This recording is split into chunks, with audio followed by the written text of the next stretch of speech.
दोस्तों, वीरनाश से हमारे शरीर को बहुत ही भयंकर नुकसान होता है। इससे हमारे शरीर को बहुत ही ज़्यादा भयंकर धक्का लगता है।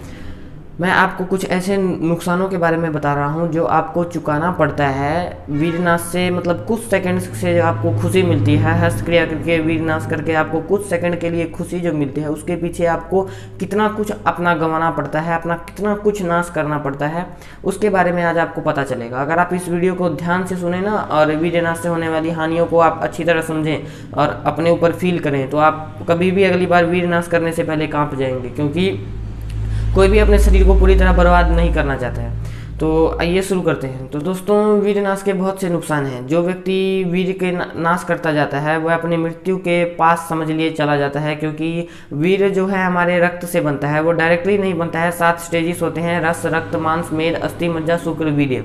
लेकिन मेनली वो रक्त से ही बनता है। रक्त पहले बनेगा तब होगा वो। विद्वानों का कहना है कि 40 बूंद रक्त से 1 बूंद वीर्य बनता है। सिर्फ 1 बूंद मतलब छोटा सा ड्रॉप वीर्य बनता है। दोस्तों, जो लोग वीर नाश करते हैं वो खून की कमी से पीड़ित रहते हैं, क्योंकि 1 बूंद वीर का गया तो समझ लीजिए 40 बूंद रक्त का गया। तो रक्त की कमी से जो भी नुकसान होते हैं होमियोग्लोबिन के या फिर खून में जो भी माइक्रोन्यूट्रिएंट्स होते हैं, इन सब की कमी से जो भी नुकसान होते हैं वही वीर नाश की कमी से नुकसान होते हैं। लेकिन खून की कमी से जो नुकसान होते हैं उससे कई गुना भयंकर है वीर नाश से जो नुकसान, क्योंकि 40 बूंद रक्त से 1 बूंद वीर्य बनता है। आप कई बूंद वीर्य बहा देते हैं तो कई बूंद आपका खून भी गया। 1-1 लीटर आपका खून वेस्ट गया, कोई उसका असर नहीं हुआ, वो खून खराब हो गया। तो खून की कमी से हमें कौन कौन से रोग होते हैं? जो व्यक्ति वीर्यनाश करता है उनमें ये सब लक्षण पाए जाते हैं। सबसे पहले उस व्यक्ति के बाल झड़ने लगते हैं। उस व्यक्ति के बाल, जो व्यक्ति वीरनाश करता है उस व्यक्ति के बाल सफ़ेद होने लग जाते हैं। आंखों के नीचे डार्क सर्कल्स आ जाता है, आंखें के अंधेरी आ जाती है और आंख नीचे की तरफ अंदर की तरफ धंस जाती है। चेहरे पर रौनक नहीं लगती है, चेहरा खिला खिला नहीं लगता है, ऐसे दब्बू की जगह चेहरे पर फोड़े फुंसियाँ, क्योंकि वीरनाश से रक्त गंदा हो जाता है ना, रक्त दूषित हो जाता है, बेकार हो जाता है, रक्त किसी काम का नहीं रहता है। और आँखों की रोशनी कम होने लग जाती है, दांत मतलब कमज़ोर होने लग जाते हैं, दांतों का मतलब बदबू आने लग जाती है, मुंह से अजीब दुर्गंध आने लग जाती है। ये कंधे जो हैं ऐसे मतलब नहीं रहते हैं, ऐसे झुके झुके रहने लगते हैं, छाती अंदर की तरफ चली जाती है। और भी बहुत से नुकसान हैं, जैसे खून की कमी से अंदर के सिस्टम है उनमें हृदय के पास खून मतलब हृदय में खून ठीक तरह से ज़्यादा नहीं है, जिससे हृदय ज़्यादा धड़कता है। वह व्यक्ति थोड़े से अगर कोई विपत्ति की परिस्थिति है उसी में उसके हृदय ऐसे हार्ट पंप करते लगता है तेज तेज से, क्योंकि खून उसको मिलता नहीं है पर्याप्त।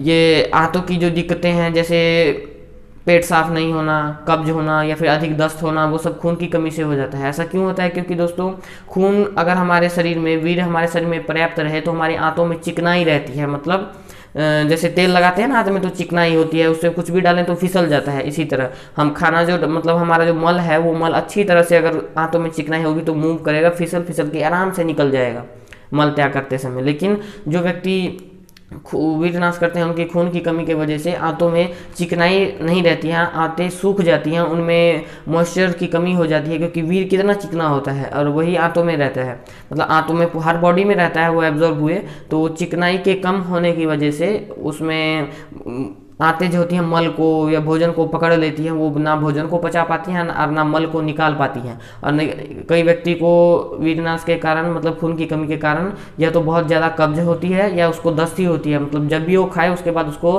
लेटरिन जाना पड़ेगा, मल त्याग करने के लिए जाना पड़ेगा।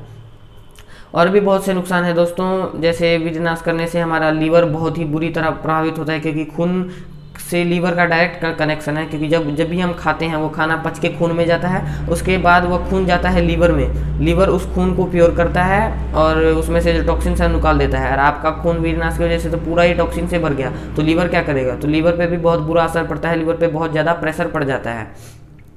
और जो फेफड़े हैं वो खून की कमी से ख़राब होने लग जाते हैं, वह व्यक्ति बहुत जल्दी हाँफेगा, थोड़ा सा ही काम करेगा बहुत जल्दी हाँफने लग जाएगा, थोड़े से दौड़ने में उसको तेज़ तेज़ सांस लेना पड़ेगा। शरीर के जो दूर दूर के हिस्से हैं जैसे हाथ, ये पैर, इन सब के जो जॉइंट्स हैं, इनमें जॉइंट्स में बहुत ज़्यादा दर्द रहने लग जाता है व्यक्ति को जो वीरनाश करता है, क्योंकि खून पूरी तरह पहुंच नहीं पाता है, हाथ पैर ठंडे रहने लग जाते हैं, गर्म नहीं रहते हैं, ये पीठ का दर्द, ये सब दर्द हुआ करता है, सिर में भी दर्द हुआ करता है, क्योंकि सिर में माथे में भी पर्याप्त ये खून पहुँच नहीं पाता है, क्योंकि खून तो सब बेकार हो गया ना वीरनाश करने से। तो ये बहुत सारे नुकसान हैं। और जनेंद्रियों पर भी इसका बहुत नुकसान पड़ता है, क्योंकि खून की कमी होगी और खून के कारण ही जनेंद्रिय क्रियाशील रहता है। और जो व्यक्ति जिसने अपने शरीर का बहुत ही ज़्यादा नाश कर दिया, 10 साल तक वीर नाश कर दिया, उसका जो है जनेंद्रिय किसी काम का नहीं रहेगा। ना उसका जनेंद्रिय उत्तेजित होगा, ना उसका जनेंद्रिय किसी काम का नहीं रहेगा। जब वो मूत्र त्याग करेगा तभी उसको जलन होगी। कितना नर्क जैसा जीवन है। इससे अच्छा कि आप, और ये सब किस लिए, क्योंकि सिर्फ 5 सेकंड की खुशी के लिए। जब वीर नाश होता है तभी तो आपको कुछ सेकंड के लिए मज़ा आता है, लेकिन जो व्यक्ति इतना अधिक वीर नाश करेगा, 10 साल तक इतना करेगा, इसलिए एक बार भी मत कीजिए। लेकिन जो व्यक्ति 10 साल तक करेगा उसको वीरनाश में भी पहले तो आनंद नहीं होगा, और प्रकृति की जिस देन, मतलब वीर और जनेंद्रियों के जिस देन के कारण वह इतना मजा लूट रहा है और इतना अपने जनेंद्रियों का दुरुपयोग कर रहा है, प्रकृति वह जो देन है उससे ले लेती है। इसका क्या अर्थ हुआ? इसका अर्थ यह हुआ कि उसमें वीर बनना बंद हो जाता है, नहीं बनता है तो निकल जाता है, और वह व्यक्ति बिल्कुल नपुंसक हो जाता है। उस वीडियो के बाद दोस्तों उम्मीद है कि आप कभी वीरनाश नहीं करेंगे। बहुत से मैसेज आते हैं रिलैप्स ये वो, इसलिए ऐसा मत कीजिए।